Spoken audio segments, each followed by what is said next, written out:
తారీఖున దేశమంతా తలదించుకునే సంఘటన ఒకటి కోల్కతాలో జరిగింది. ఒక వైద్య విద్యార్థిని అని అంటే మేము నిర్భయానే పిలుస్తాం తనని. తన పట్ల జరిగిన చర్య అన్నది నిజంగా కూడా సభ్య సమాజం తల వంచుకునేటట్టుగా చాలా దారుణంగా రేప్ చేసి మర్డర్ చేయడం జరిగింది అమ్మాయి 36 గంటలు కంటిన్యూస్గా డ్యూటీ చేసి విశ్రాంతి తీసుకుంటున్న సమయంలో కొంతమంది దుండగులు వచ్చి అట్లాంటి పని చేయడం నిజంగా కూడా చాలా బాధాకరము. ఇంకా అట్లాంటి ఘటన దానిపైన చర్య తీసుకోకుండా నిందితులను ఇంకా పట్టుకోకుండా మన ఎవరైతే బాధ్యులను ఇంకా పట్టుకోకుండా డిలే చేస్తున్న సంగతి మాత్రము చాలా అందరికీ బాధ కలిగిస్తూ ఉంది. సో ఇది మేము కోపంలో ఆక్రోశంలో మేము తెలుపుతున్న నిరసన.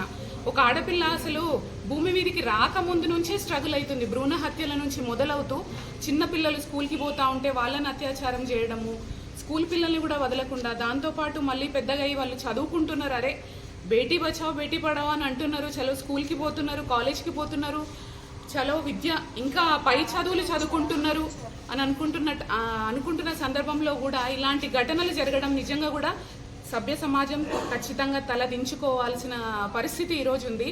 నేను ఈరోజు నిజంగా కూడా అందరిని ఒకటే ప్రశ్నిస్తున్నాను.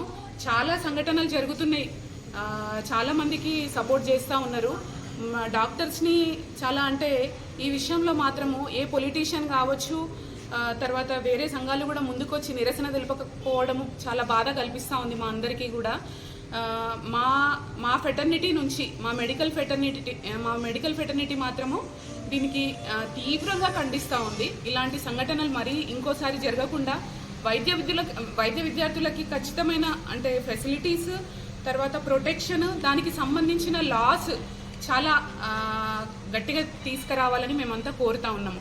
అంటే చాలా మెడికల్ కాలేజెస్ ఇస్తున్నారు, ఇక్కడ అక్కడ జిల్లాలకి. మరి వాళ్ళకి ఎలాంటి ప్రొటెక్షన్ మీరు కల్పిస్తున్నారు?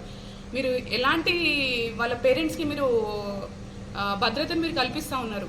నిజంగా కూడా ప్రభుత్వం దీని గురించి ఆలోచించాలి. కేంద్ర ప్రభుత్వమే కావచ్చు, అన్ని రకాల ప్రభుత్వాలు, స్టేట్ ప్రభుత్వాలు కూడా దీని గురించి ఆలోచించాలి. వైద్యులకి మంచి ప్రొటెక్షన్ కల్పించాలని మేము కోరుకుంటున్నాం.